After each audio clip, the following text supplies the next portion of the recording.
Many people see Thomas and Friends as a bubbly children's show. While this may be true of the later seasons, many do not know all of the real events that inspired episodes. With that being said, here are the real stories that inspired Thomas and Friends episodes.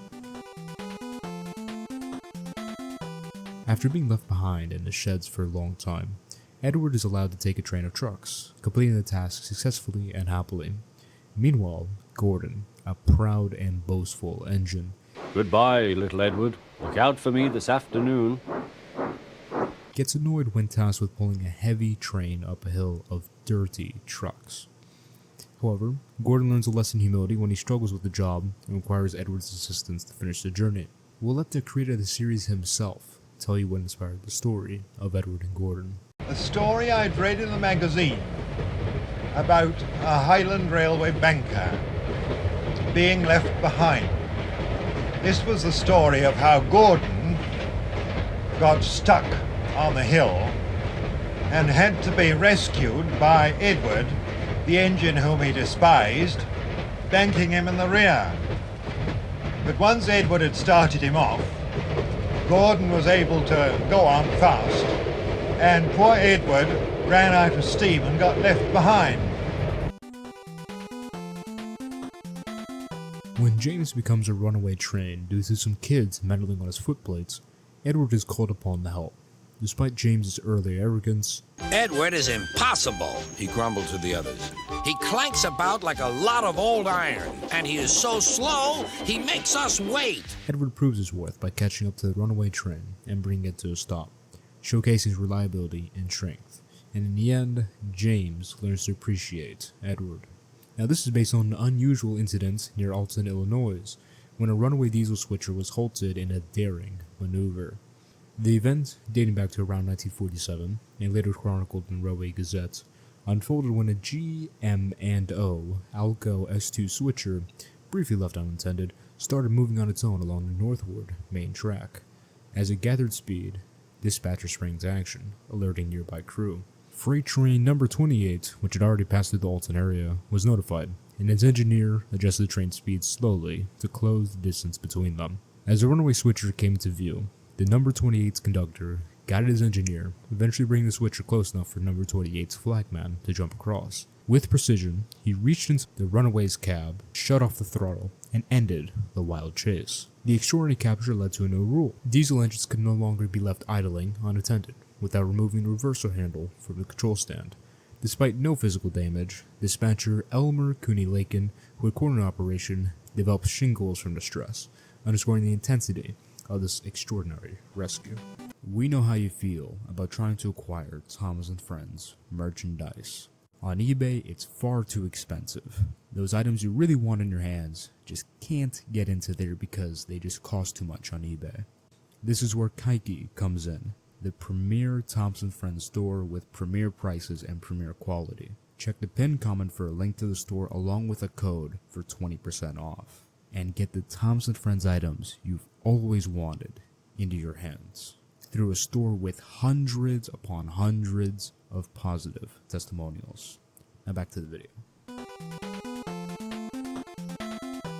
Percy is fed up with working at the coal mines and grows annoyed when the trucks tease him for being small and slow. Percy, green and small, he's no use to us at all. Around the yards he'll puff and blow, but on the hills he's oh so slow. Be quiet. Despite his frustration, he perseveres, but a coupling breaks, sending runaway trucks racing down the hill.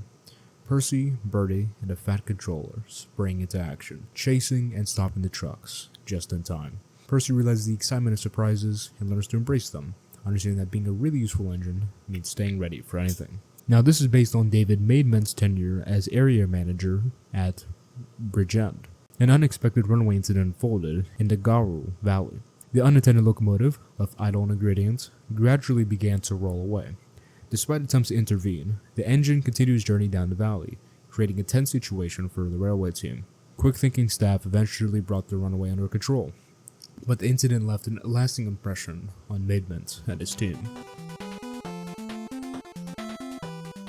Toad, feeling sad about always going backwards, wishes to see the world from the front and be a leader. I'm always always going backwards, Mr. Oliver. I have forward-thinking views. I could be a leader, if you know what I mean. The trucks, offended by his complaints, cause a runaway while Toad is attached to them. Though he initially enjoys moving forward, the experience becomes terrifying as he narrowly avoids collisions and crashes into a muddy pond.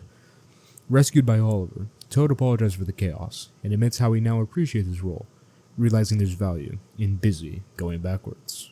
This is also based on David Mamet's time as area manager, rather this time in South Wales, and this is based specifically on a couple hair-raising runaway trains in the Tondu valleys. In this Thomas and Friends story, a rude double-decker bus named Bulgy arrives on Duck's branch line, claiming that railways are outdated and trying to steal passengers by pretending to be a railway bus.